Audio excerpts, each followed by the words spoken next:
Did you watch last night's game? Yeah, I was dozing a little bit, but I was watching. Were you happy?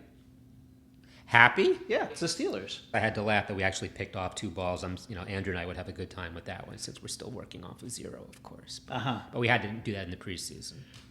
Did you know that a preseason football game gets about as much money wagered on it as a regular season baseball game?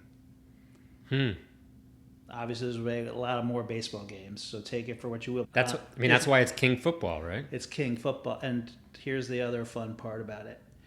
The Sharps prefer preseason because they feel like there's more edge to be gained. Welcome to S&P's Why Not Us, a podcast hosted by 2 guys who've been rooting for the same teams for 50 years, while out in La La Land, the Lakers have been flipped twice in 14 months.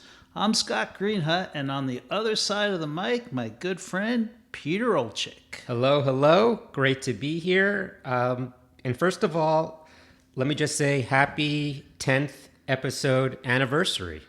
Yes, cheers to us. That's great. Also, a big thank you, of course. You have watched a lot of Jets football over the last couple of months, and probably more Jets football than you ever had. So thank you for doing that as we kind of wrap up that special part of the series today. Yeah, it's been fun. Very nostalgic and very insightful stuff. All right, so let's get to it. In today's episode, we'll make our certainly not guaranteed NFL picks for the season's Final Four and Super Bowl matchup, wrap up our Jets Look Back Summer Series featuring a very special guest, and name 2 more of our most underrated former New York pro athletes. But we begin with baseball and the countdown to the final month of the regular season, and I'll just get us going here.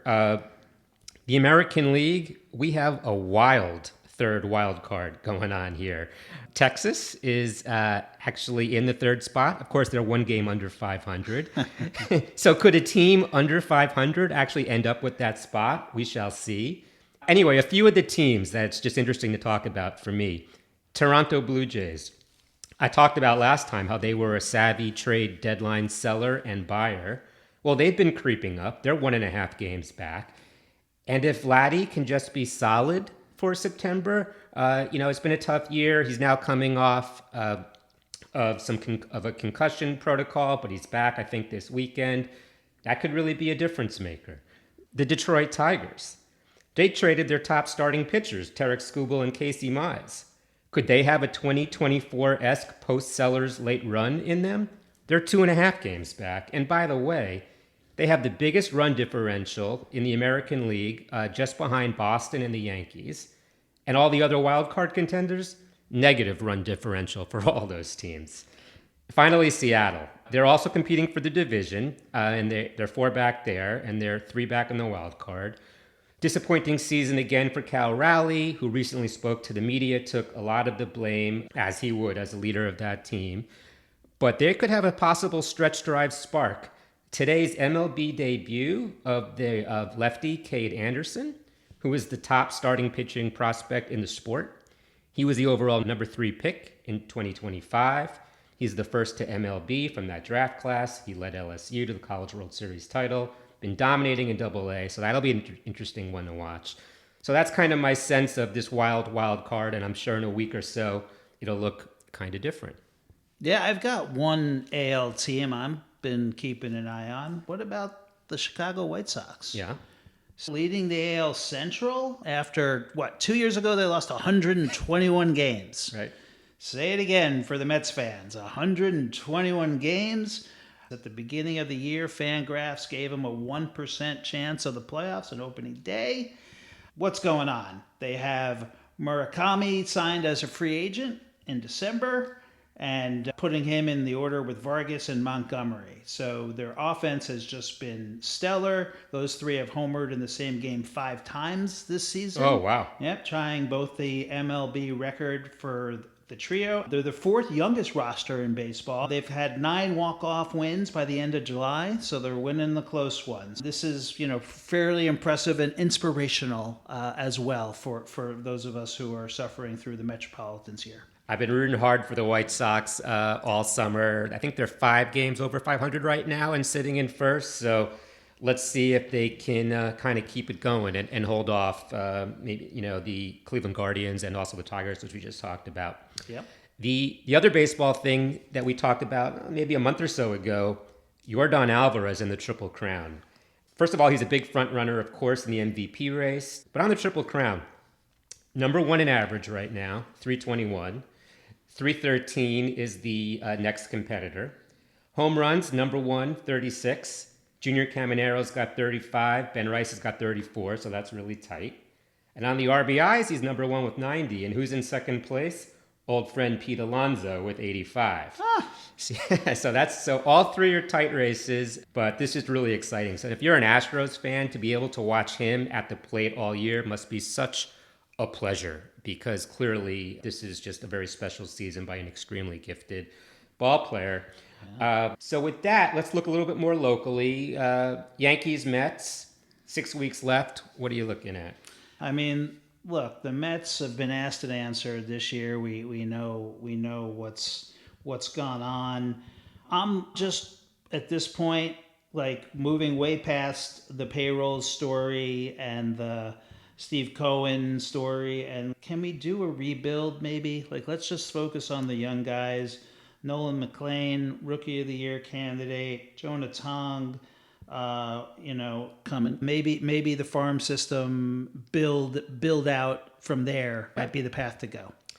Yeah, no, I think all the good stuff going on with the young guys, especially Carson Bench, who I just wanted to touch on. Yes. The last week or so, his play in right field. He's thrown out some people. He threw two guys out in consecutive, but it's just a testament to him, because I remember even earlier in the year, the arm was always great. Of course, he's an ex-pitcher, but just in terms of the fundamentals, getting his feet right and everything, he is now throwing the ball on a line right towards the cutoff, true hop. And he has actually worked himself right into the thick of the Rookie of the Year race. It's probably still J.J. Weatherholt and Sal Stewart there in the top 2 slots, but do not count out Carson Bench on both sides of the ball. His power's been showing up lately, too. Yeah. So I'm excited to kind of watch that as we head into the rest of the year.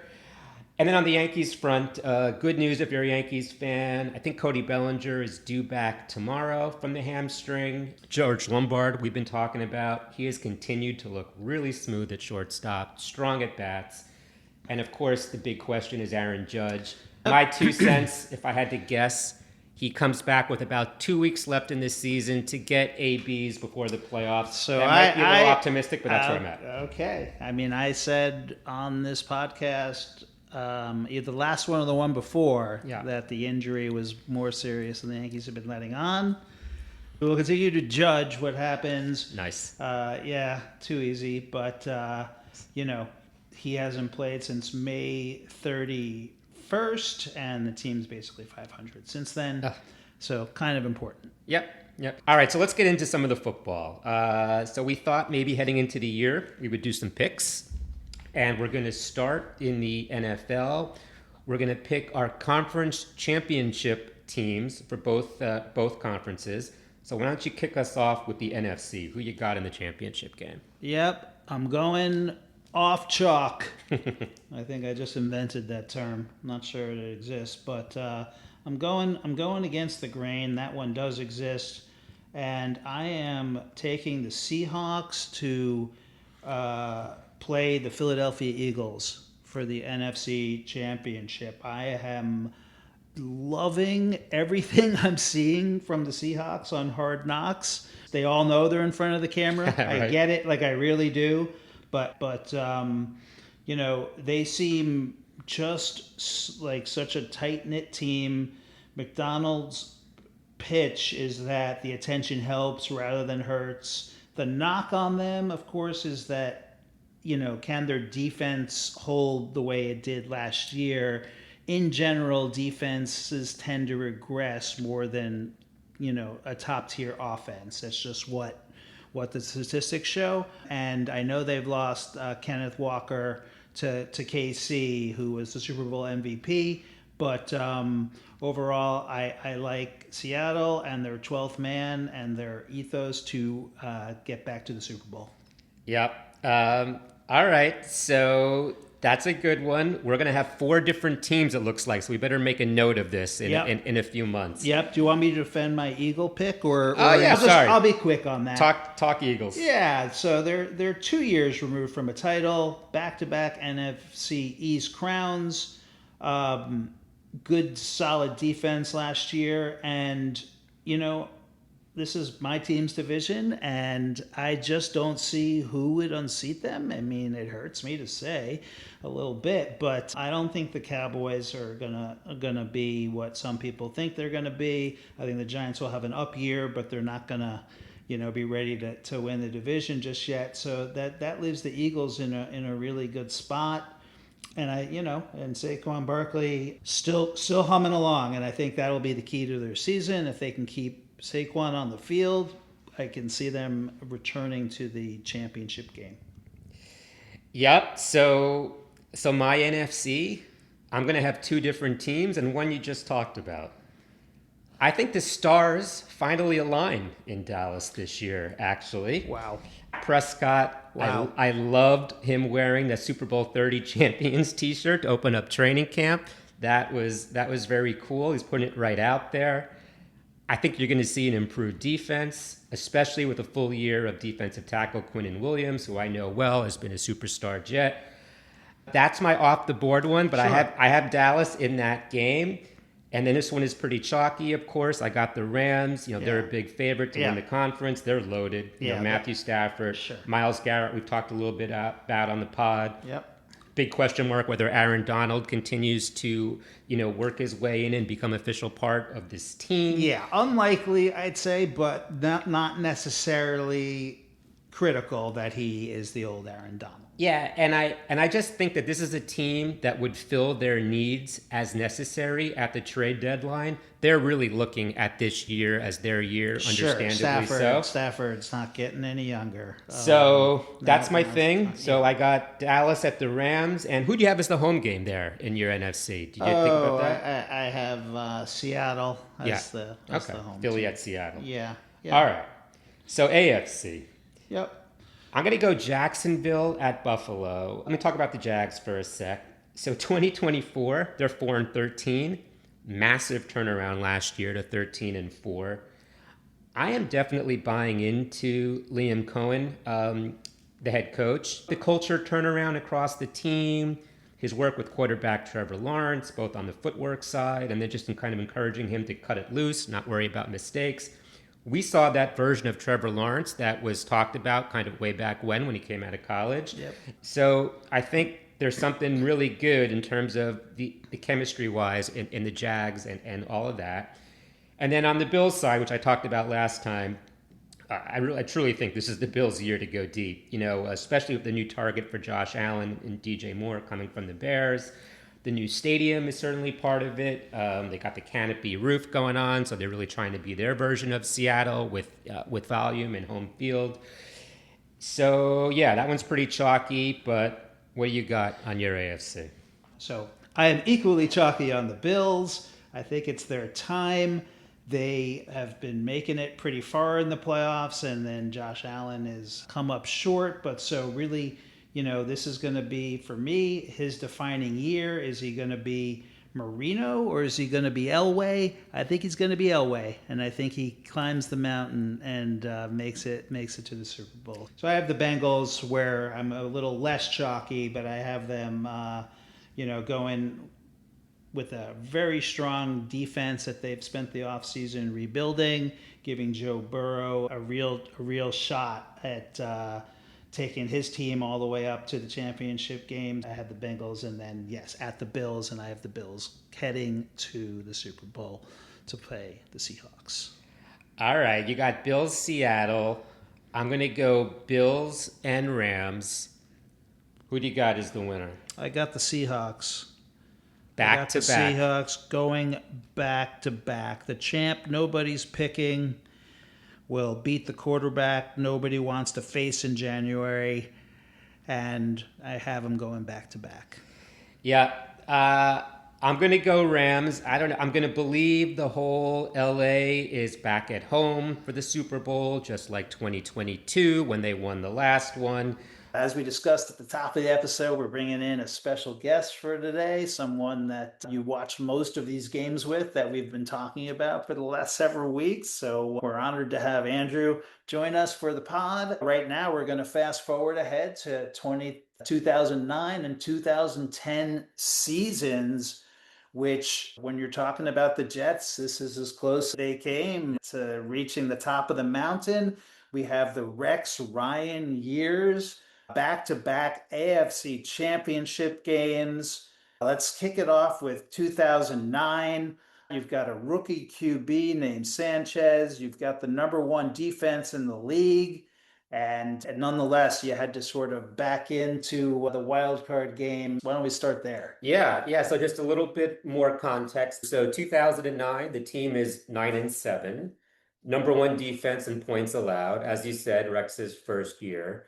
They were 4-6. We got pasted in New England. I didn't go back to watch that game, 31-14.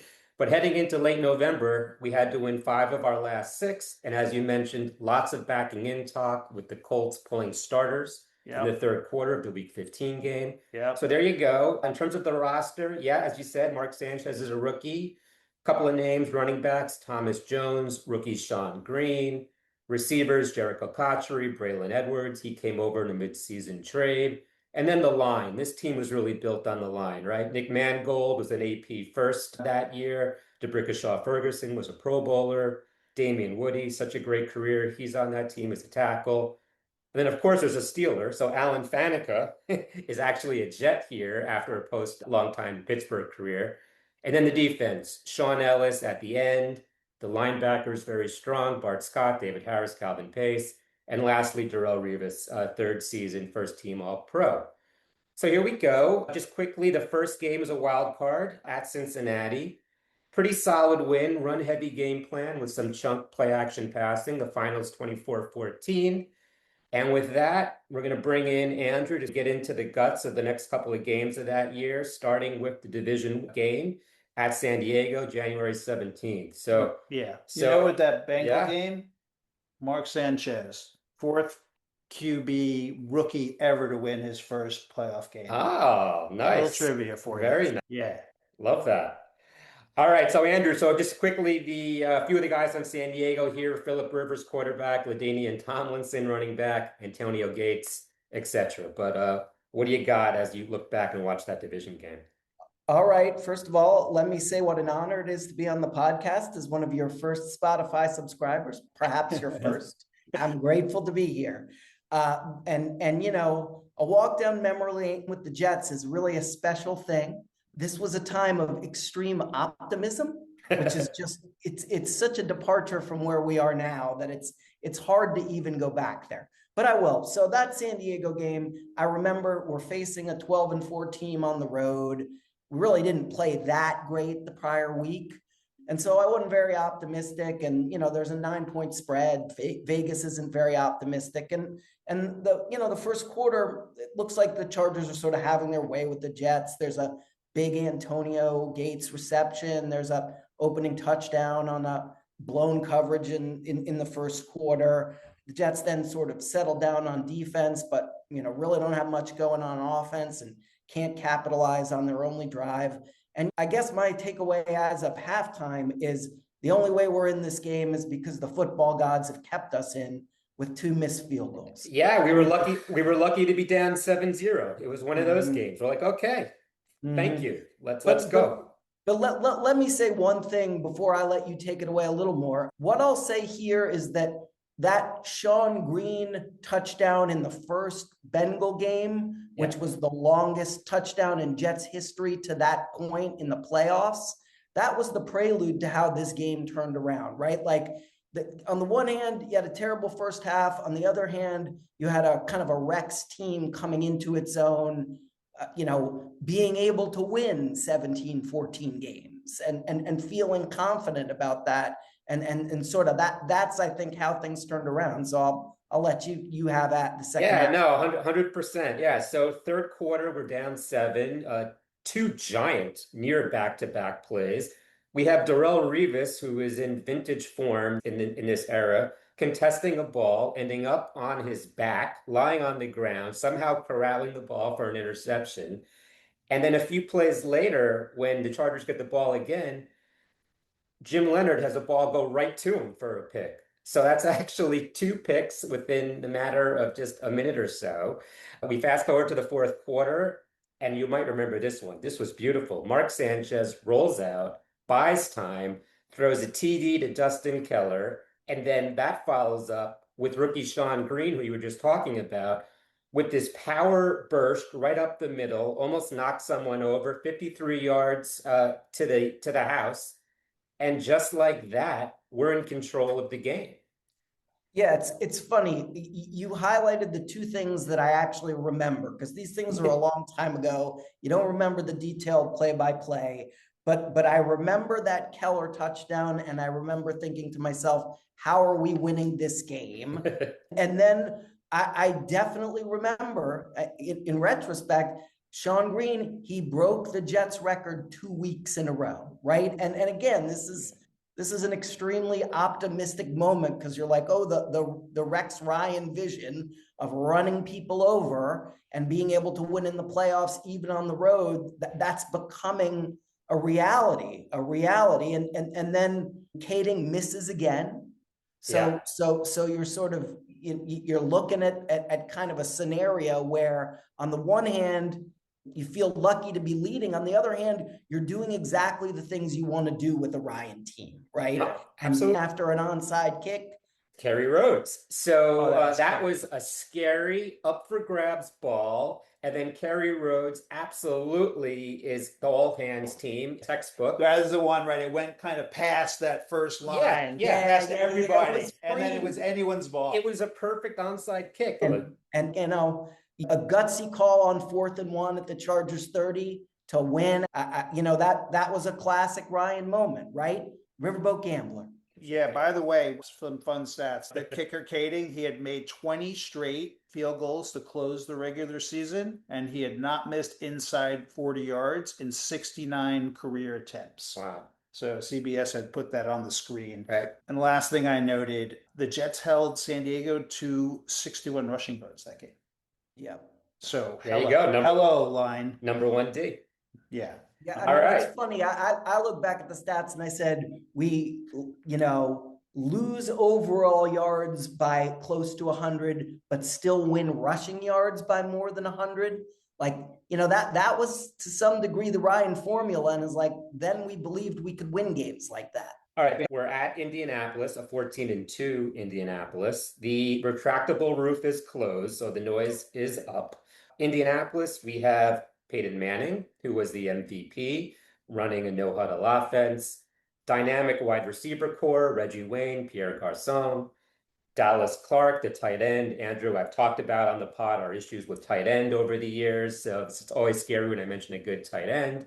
And by the way, Pat McAfee's the rookie punter. I had not remembered that one. On our side, the Jets. So here's the thing. Going into that game, Sean Ellis had broken his left hand on the first play the prior week. So he's in a cast.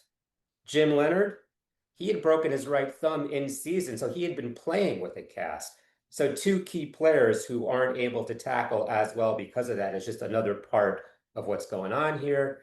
And then that leads us into the games. Andrew, the first half, what do you got on at Indianapolis?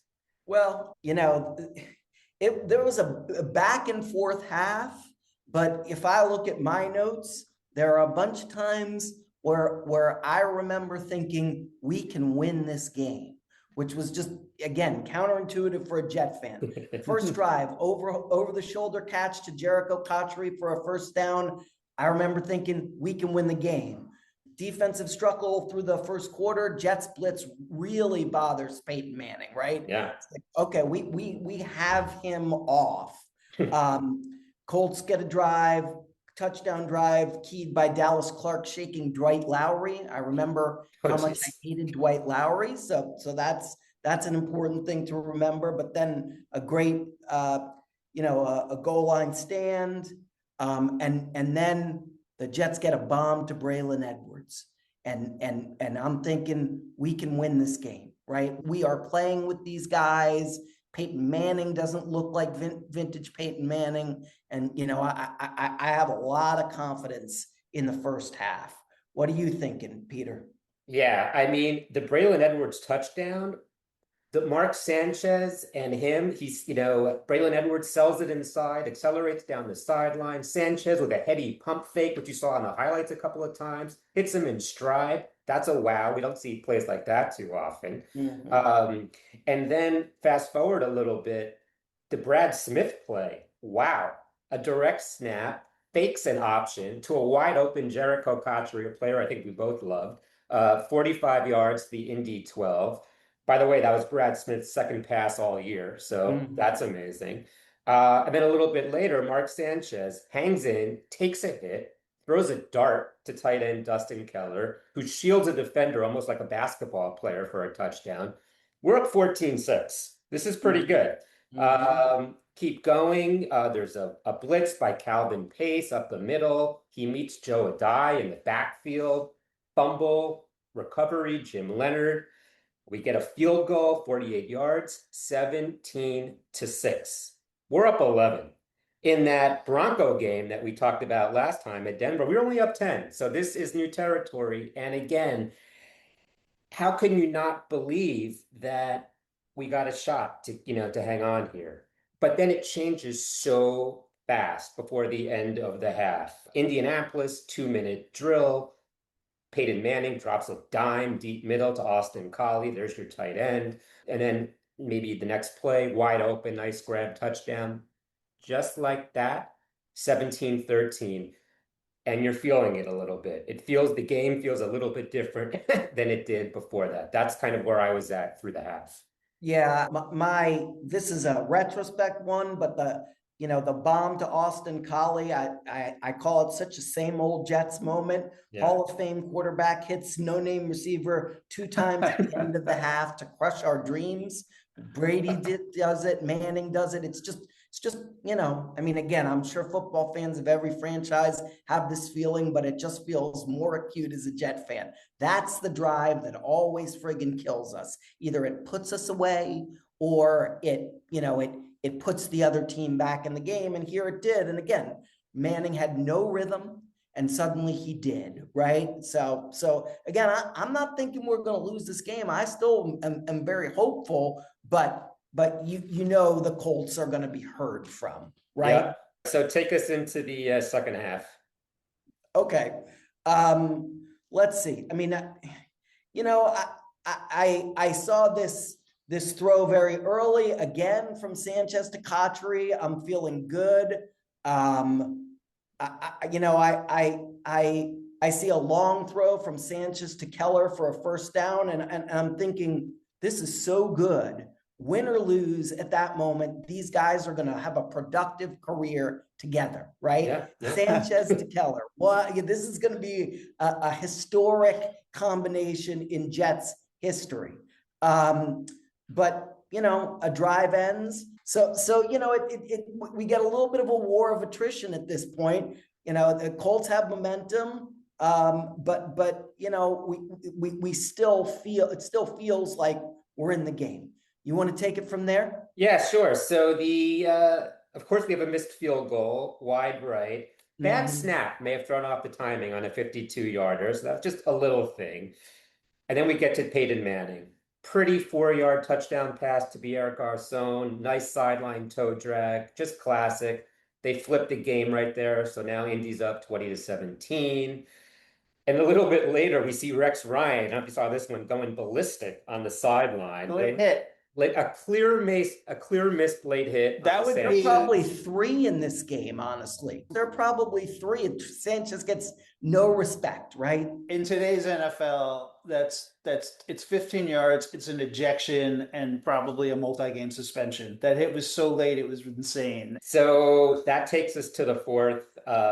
We see a Jets go 3 and out, but then there is David Harris. A great fumble strip on Reggie Wayne, but the football gods decided that football was going to bounce right back to Reggie Wayne. I felt like a dagger when I rewatched that one. And then shortly thereafter, Peyton Manning, a play action fake, linebacker's bite, easy toss to Dallas Clark, of course, walks in for a touchdown all alone. We're down 10. That's 21 unanswered points. Quick 3 and out. At this point, it's almost like the Denver game where, okay, you started to see the better team take advantage, take control. And then Indy with a clinical, time-consuming drive, a late field goal just to put a stamp on it. Ball game, 30-17. Yeah, I mean, it's tough, right? Because on the one hand, you feel like you were outclassed by a one-loss team, right? On the other hand, you were within one score in the fourth quarter, and you got torched by not Dallas Clark and Reggie Wayne, but Pierre Garcon and Austin Collie. Like, come on, that just doesn't feel right. But I will say, I mean, again, this game, as depressing as it was, and I remember thinking we could have made the Super Bowl. Just as I'm previewing for next year, you're like, okay, Mark Sanchez is a budding star, right? He is a guy who can make plays in big games. And he did. I mean, he really acquitted himself well in that game. And that and the defense, and you think you got something going. Definitely. I'll say two little takeaways before we flip it to the next season. Of course, we never had a chance in this game when you think about it. It was the 11-year anniversary of the AFC Championship game on the road before the Super Bowl in Miami. So, we had no shot. But more seriously, for me, the headline of this game, it was vintage Peyton Manning. Communication, dissecting defense, overall calmness, lethal accuracy. It was the whole thing that we saw, mostly in the second half. Hey, Peter, let me say one thing, though. Go ahead. Come on. It was classic Manning, but the fix was in. Like Scott said, a penalty that should have been called. You know how many penalties the Colts had in that game? One penalty for 5 yards. Oh, come on, brutal. NFL. You're putting your fingers on the scale. Yeah. And Peyton, though, I will say, like, the reason he wasn't able to throw to his top guys is Revis. Oh, yeah. So that was all like him being Yeah. pretty clever. And we're going to see a little bit more Darrell, I think, in this next section here. Yeah, but so next year, let's go. Let's do it. Let's do it. 9-2 start with this team. So pretty different. They go 11-5. We're in the wild card. Hey, look who are we playing in the wild card? We're at Indianapolis. Quick thing on that game. It was a wild fourth quarter for any Jet fans that want to watch it. The Jets pull it out in the last minute. Walk-off field goal, 32 yards by Nick Folk. And that takes us into the division game. January 16, 2011. We're in New England. All right, Andrew, I'll let you tee it off. What'd you enjoy, or how did you remember watching that Patriot game? I'm not gonna soft pedal this. This was my happiest day as a Jet fan. Yeah. I remember the Braylon Edwards doing a flip on the sideline after the game, and I felt like I could do a flip. It would have been dangerous if I'd tried, but I felt like that. I mean, David Harris clobbering Tom Brady. I wish I'd had that on my phone. I mean, I look back at that game and he was seeing ghosts, right? And so again, it was a tough, hard fought game, but my memory very vividly is the Jets really took it to them. Yes. Here's a stat. Football Outsiders later rated that Patriot team as the most efficient offense in franchise history, better than 2007. How about that? Yeah, so along the same lines, listen, this is my favorite playoff win. It's the most satisfying win for me, and boy, did I love rewatching it. Just on the Pats side of things, Brady, Wes Welker, a rookie Rob Gronkowski. I should put that out there. Yeah. Braylon Edwards. Braylon Edwards catches one off of his helmet, so that's before all the Giants do that kind of thing, and then gets a touchdown later in the half. We're up 14-3. Nice. Second half, Jericho Cotchery, who we've been talking about. What a couple of years he's having right here. A 58-yard catch and run. Beautiful. And then Sanchez to Santonio Holmes. Wow. Perfect throw. Sliding touchdown grab. Knees down. Could not have been more perfect. For me, this was also the Sean Ellis game. Yeah. Sean Ellis was everywhere in this game. Sean Green then puts the exclamation on the point, kind of walks in for an easy touchdown. So we got this game. And of course, before we get to the championship, you got to go to the post-game interview. ESPN, Sal Palantonio with Bart Scott. Bart Scott's all fired up because we weren't getting any respect going into this game. And at the end, Sal goes, "See you in Pittsburgh." And Bart, of course, can't wait. So that actually takes us to the championship game in Pittsburgh. That game in Pittsburgh, and there were, there was a prior game earlier in the year, Peter, that you may elucidate a little bit, but Yeah. but I mean, this game was the classic tale of two halves, right? You're on the road, and I honestly, when I'm watching it, I remember not knowing what the hell was happening, right? The Jets, who were so productive in the prior week, just got completely shut down. I don't think they had a first down till halfway through the second quarter. Yeah. They just looked completely befuddled. And again, this team that had sort of made its bones running, everything was hit at or behind the line of scrimmage. So it was dreadful. Yeah, so just a little bit of color for this matchup here. Well, first of all, for us as Jets fans, this is a rematch. This is 6 years later after the Pittsburgh game that we had talked about on the pod. Big Ben's a rookie, so for Pittsburgh, it's their fourth championship game in 7 years.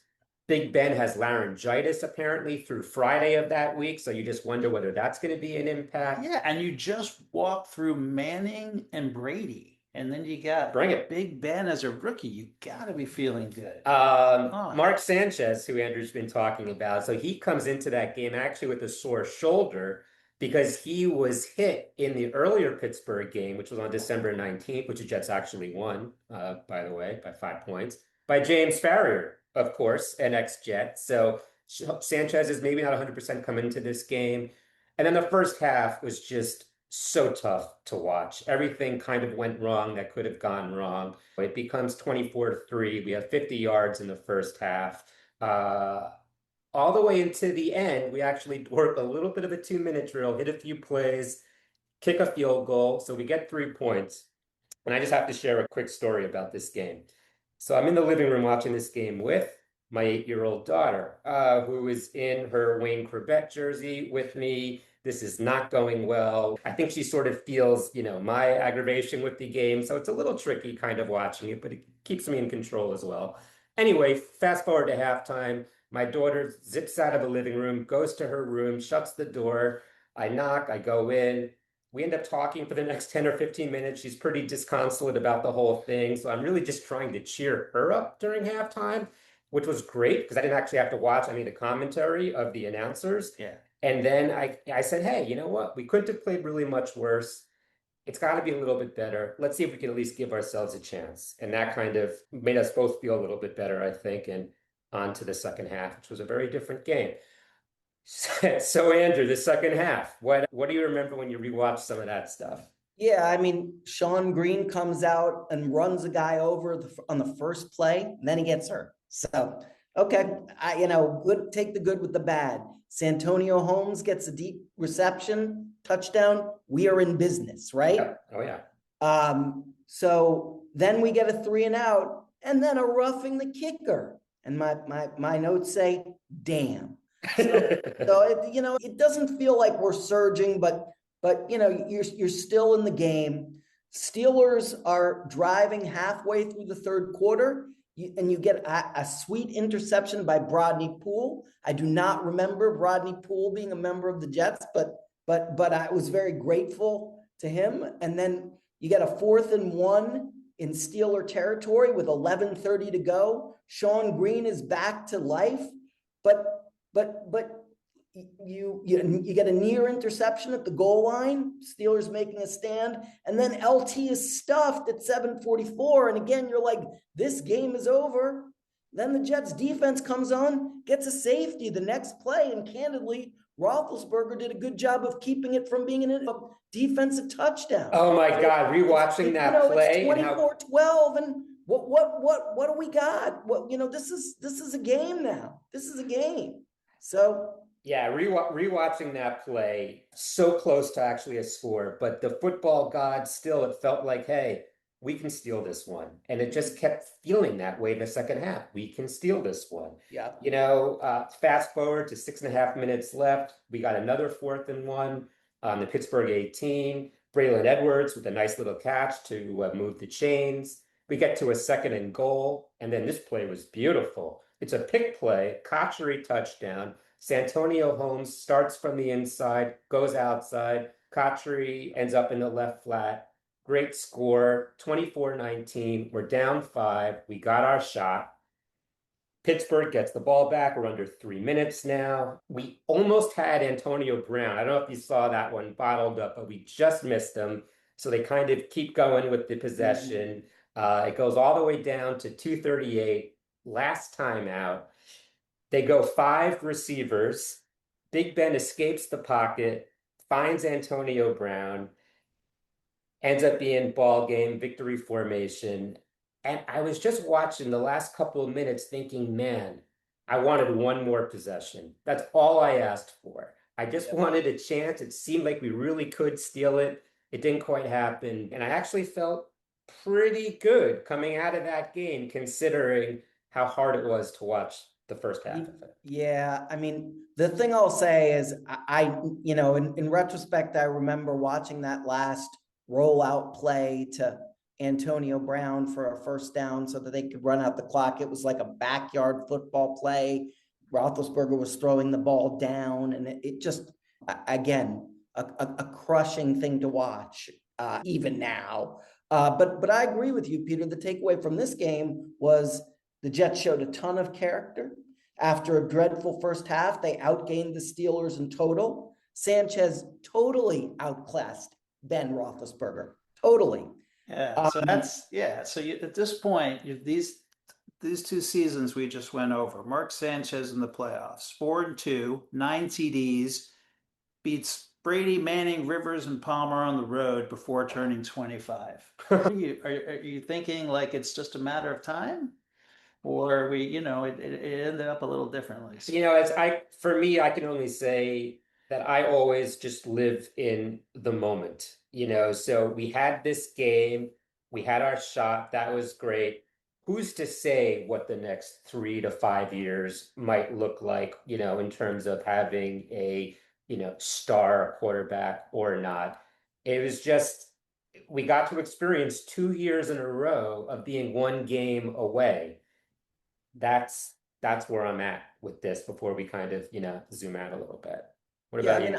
I'll say a couple things. The Jets had a long stretch of not being bad, right? There were victories in the Parcells era. There were victories in the Herm Edwards era. They did not seem like the most woe-begotten franchise in sports. So you can't anticipate an odds-defying stretch of futility like they have now, just like you couldn't for the Knicks, right? I mean, again, odds-defying. You flip a coin, they should be making the playoffs. They never did.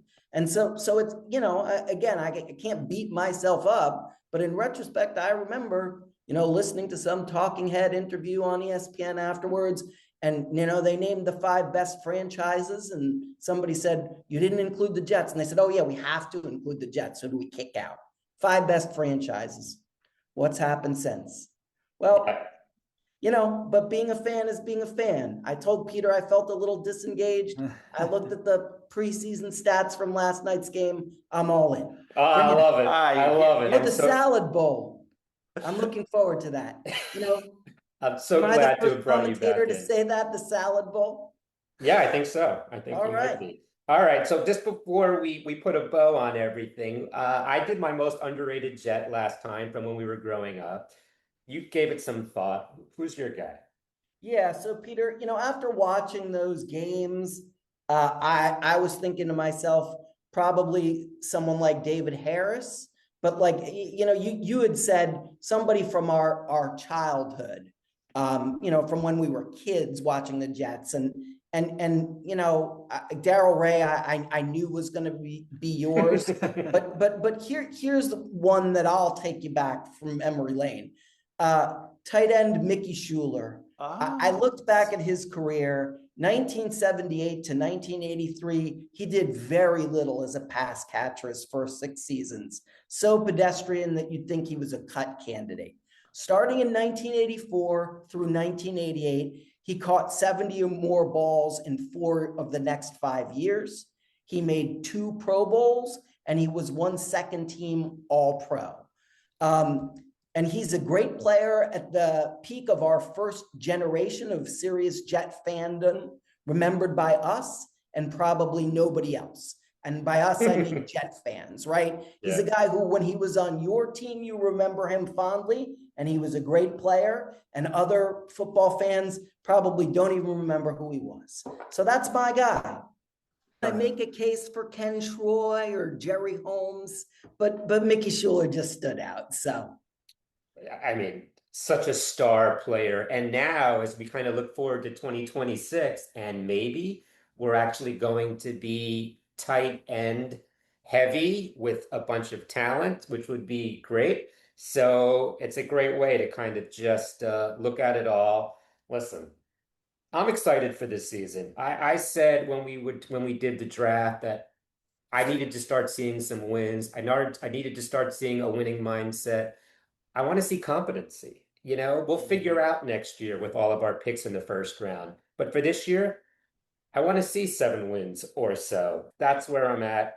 Well, that's 1.5 over the over/under, Peter. Yeah, so I see know. Now I'm going to have to do a little bit of thinking about how many teams who had completely unsettled quarterback situations or placeholders won 7 games.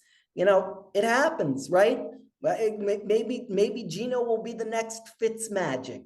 Who knows? So, but again, I agree with you on competency. It's just, it's after this stretch of quarterback futility, it's hard to see righting the ship without getting that position right. And again, I'm very hopeful that one of our favorite players, Aaron Glenn, will come through. But like after last year, I think he was not a guy who you're going into the year thinking, yes, he's our coach. But I guess that's what Lion fans thought about Dan Campbell's first year too, right? So never lose hope. Yeah, and him calling plays on defense. Let's see what that means this year. And I mean, again, I will say it looks like they've upgraded the personnel significantly on defense to fit his mold, right? So couple of real run stoppers. I mean, they traded Salah's players back to Salah, and they got Aaron Glenn players.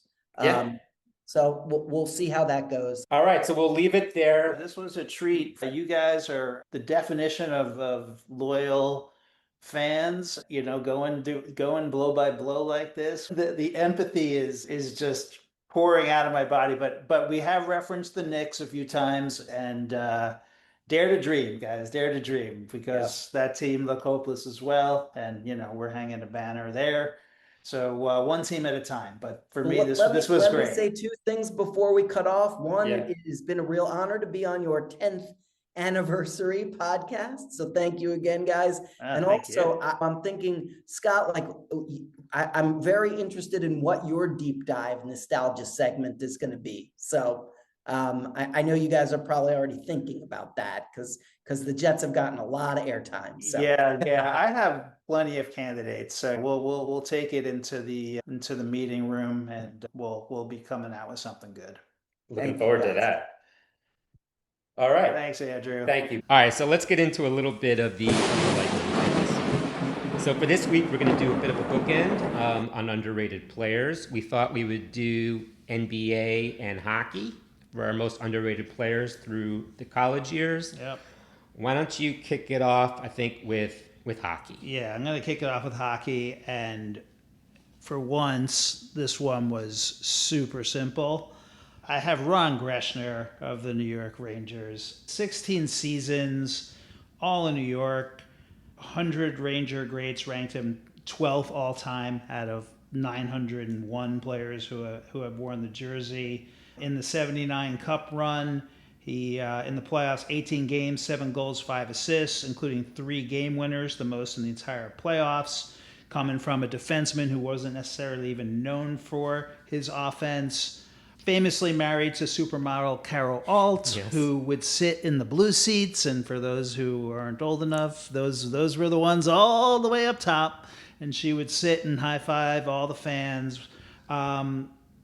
I'd close on this with Ron Greschner. He's still on the alumni circuit at age 71. And, you know, he's recently been filmed with Dave Maloney talking about what a special thing it was to be part of the Ranger franchise for so long. And his one wish was that they could have closed the deal in 79 when they made the cup and lost to the Canadians. So 50 years, you know, still an ambassador for the franchise, and his only regret is that he couldn't take him to the title. But Ron Greschner. Oh, I love that. You know, even as an Islander fan, I loved watching him play hockey. You know, there were certain players like that. I think we talked about Willie Randolph recently. Same idea for me with Ron Greschner. Yeah, just clean. Who you got? Yeah, on the hockey, no stats for me on this guy. But of course, so this goes back to my Islander fandom, and we'll get a little bit more into that during this season, hopefully. Yeah. Number 14, Bobby Bourne. I couldn't believe that Bob Bourne actually started playing in 1974 at 20 years old. My memories, you know, really come from 78, 79 on. But I saw an Islanders plaque series recently. Speed, skill, and character they talked about in terms of being teammates with Bobby Bourne. Yeah, and I remember the speed. All those great players. So for me, a 6'3 speedster, special teams ace, power play, penalty kill, both things. Ken Morrow talked about that, you know, of course, from U.S. Miracle on Ice fame, that he was worth the price of admission in talking about Bobby Bourne. But I was always just wowed by his ability to accelerate from his own end and kind of skate through everybody. And here's an example of that. 1983, in the second round of the playoffs, there's this great goal, coast to coast, versus the New York Rangers, which happens to be on one of these lists, number 41 on the top 50 of all-time playoff goals.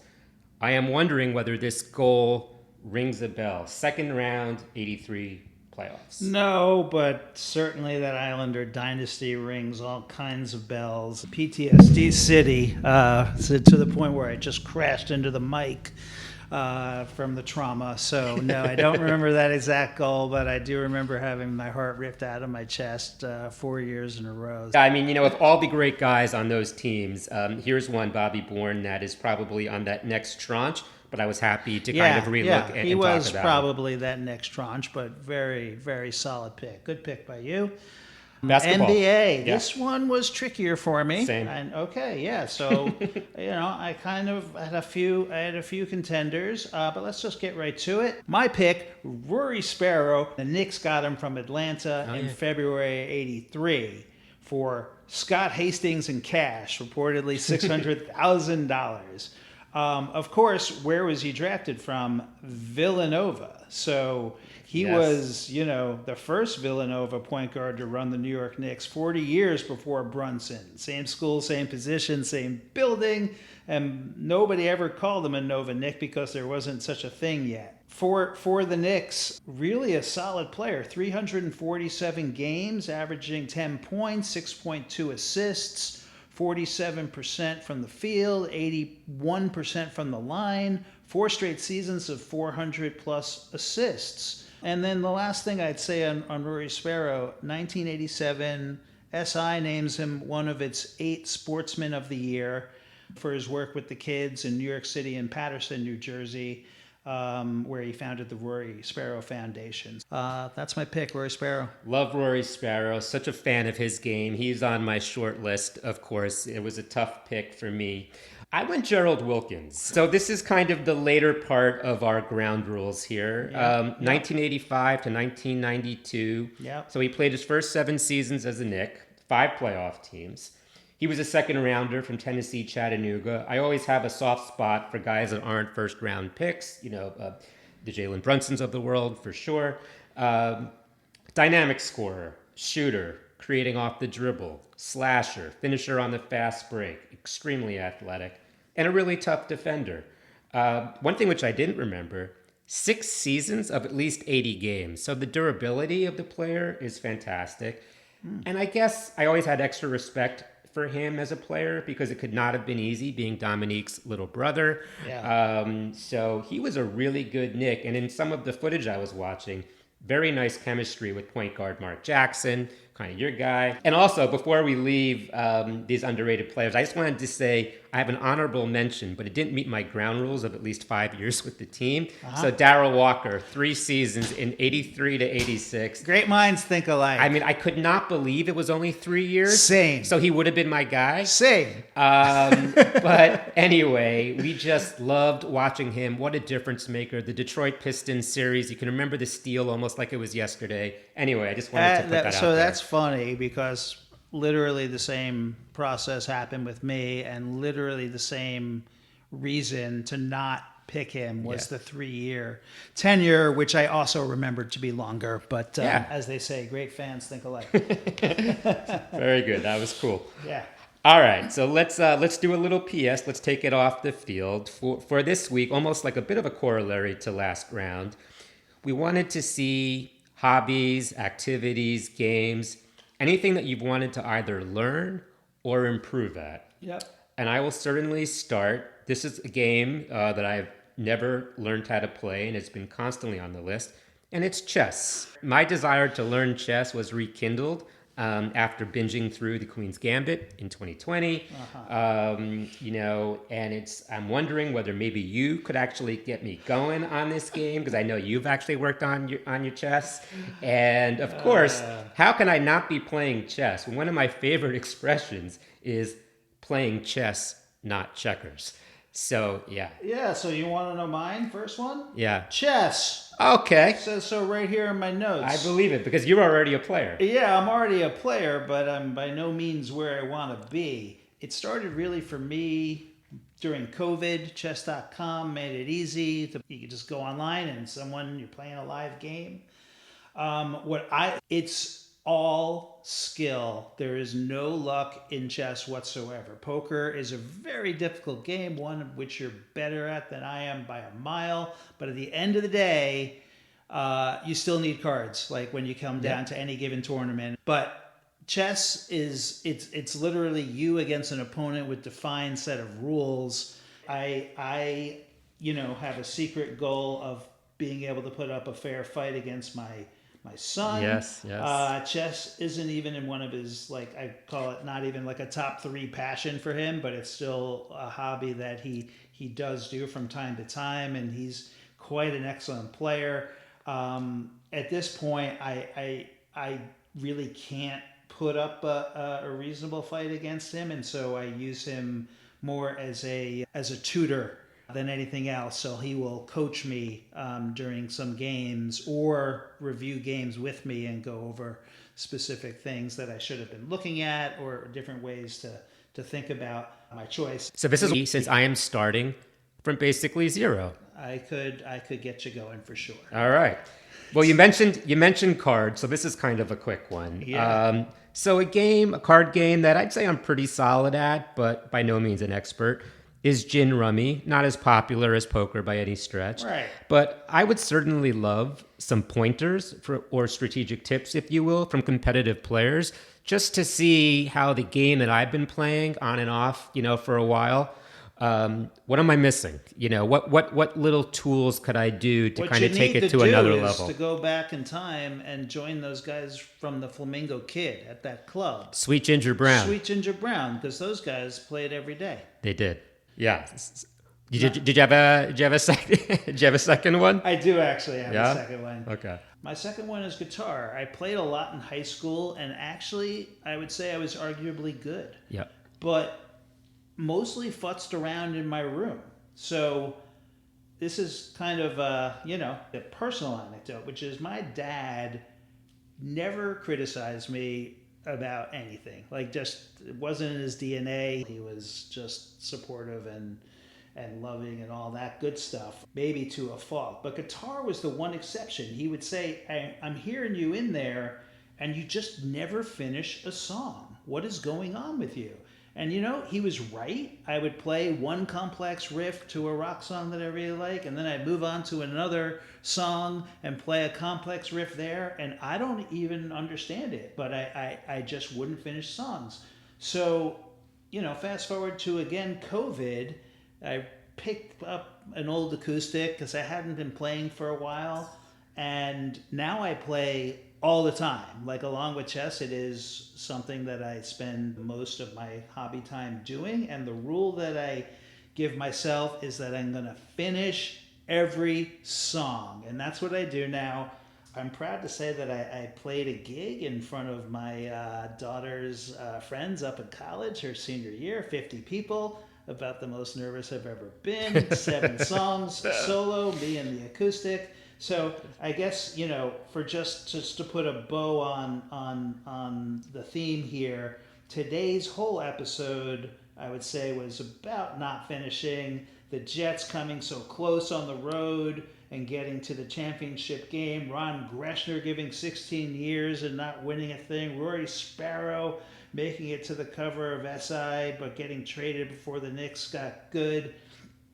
So, for now, my lesson, and that I take with me, is just finish the damn song, and that's what I do. So my God, that is perfect and really nice to hear.